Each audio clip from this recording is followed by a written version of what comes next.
Ramazon nima degani? Ro'zachi. Ramazonga oid so'zlarning lug'aviy ma'nosi.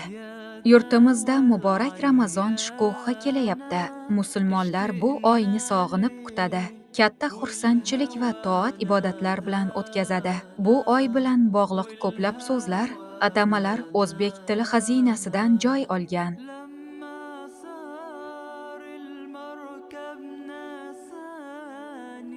Ramazon hijriy qamariy yil hisobida 9-oy shunday nomlanadi.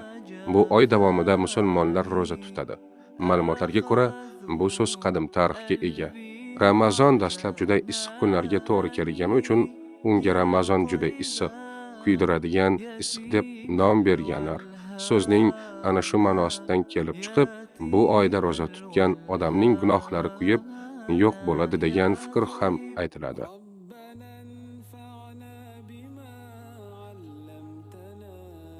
O'zi forischa so'z, ya'ni kun so'ziga aq qo'shimchasini qo'shib hosil qilingan. Ildizi suv ichiga borib taqaladi.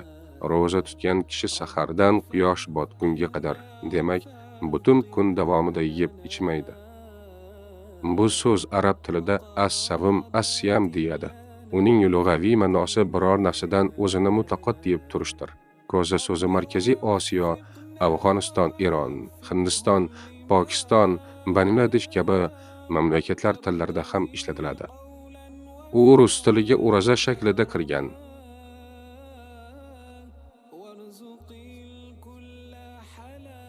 Saharlik arabcha sahar so'ziga o'zbekchalik qo'shimchasini qo'shib yasalgan. Tong otmasdan ro'za tutish vaqti boshlangunga qadar yeyiladigan ovqat va shunga belgilangan vaqtni anglatadi. Saharlik arab tilida suhur deyiladi. U sahar so'zi bilan o'zakdosh. Iftorlik bu so'z arabcha ro'za tutishni to'xtatdi.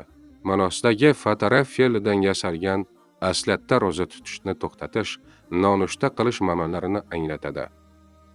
O'zbek tilida ro'za kunlari shom paytida o'tkaziladigan ro'zani ochish, og'iz ochish marosimini, og'iz ochib ovqatlanishni, mana shu paytda beriladigan ziyofat, mehmondorchilikni anglatadi.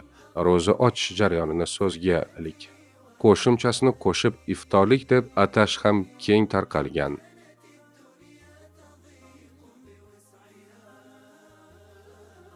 Taravvihu arabcha, ya'ni tarviha so'zidan o'zbek tiliga tovush o'zgarishiga uchragan holda o'tgan, asilatda dam olish, hordiq onlari ma'nosini anglatadi. Ibodat ma'nosida esa asilatda ham o'zbek tilida ham xufton namozidan keyin o'qiladigan sunnat namozni anglatadi. 4 rakat o'qib, ortidan dam olingani uchun bu namoz tarovih, dam olish vaqti deb nomlangan. Qadr kechasi Ramazon oyidagi fazilatli 1000 oydan afzal kecha. Arab tilidagi Laylatul Qadr iborasi o'zbekchada belgilash kechasi, miqdor kechasi ma'nosini anglatadi. Qadr kechasi o'zbek tilida Laylatul Qadr shaklida ham ishlatiladi. Fitr Ramazon oyi ro'zasidan keyin shukronalik uchun beriladigan sadaqa, u iftor so'zi bilan o'zardosh bo'lib, ro'za tutish tugashni og'zi ochiqlikni bildiradi. Uning ehson, qadya ma'nosi ham bor. Shavvol oyining 1-kuni nishonlanadigan Ramazon hayiti yoki ro'za hayiti arab tilida Idul Fitr deb ataladi. Bunda 1 oylik ro'za yakuniga yetib, og'zi ochiqlik boshlanadi. Fidyaning lug'aviy ma'nosi fido qilishdir. Shariatda ma'lum bir narsaning o'rniga mol sarflash, fidya berish deyiladi. Masalan, Ramazon oyi ro'zasini uzrli sabablar tufayli tuta olmaganlar fidya beradi. Arafa o'zbek tilining etimologik lug'atiga ko'ra, bu so'z tog'ning nomidan kelib chiqqan. Hojilar Zulhijjaning 9-kuni Arafat tog'ida turib hajning asosiy arkonlaridan birini ado etishadi. Shu kun Arafa kuni deb yuritiladi. Keyinchalik Arafa so'zi turdosh otga aylanib, hayit oldidagi kun ma'nosini anglatdi. Boshlagan bu so'zning asiliyatda bilish, tanish degan ma'nosi ham bor. Arafa so'zining ma'nosi o'zbekchada kengaygan. U turli bayramlar yoki biror tantanali kundan oldingi kunni biror voqea hodisaga yaqin muddatni ham ifodalaydi.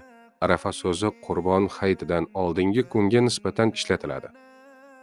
Garchi izohil lug'at har ikki hayitdan oldingi kunni Arafa deb atash mumkinligiga yozgan bo'lsa-da, Ramazon hayitidan oldingi kunga nisbatan bu so'zni ishlatish xatodir. Chunki u Zulhijja oyidagi kunni bildiradi, Ramazondagini emas. Hayit bu so'z aslida arabcha Eid so'zdan o'zbek tilida tovush o'zgarishlarga uchrab, hayitga aylangan. Hayit so'zi aslida takrorlash, bayram qilish kabi ma'nolarni anglatadi. O'zbek tilida musulmonlarning ikki bayrami, Qurbon va Ramazon hayitlariga nisbatan ishlatiladi xolos.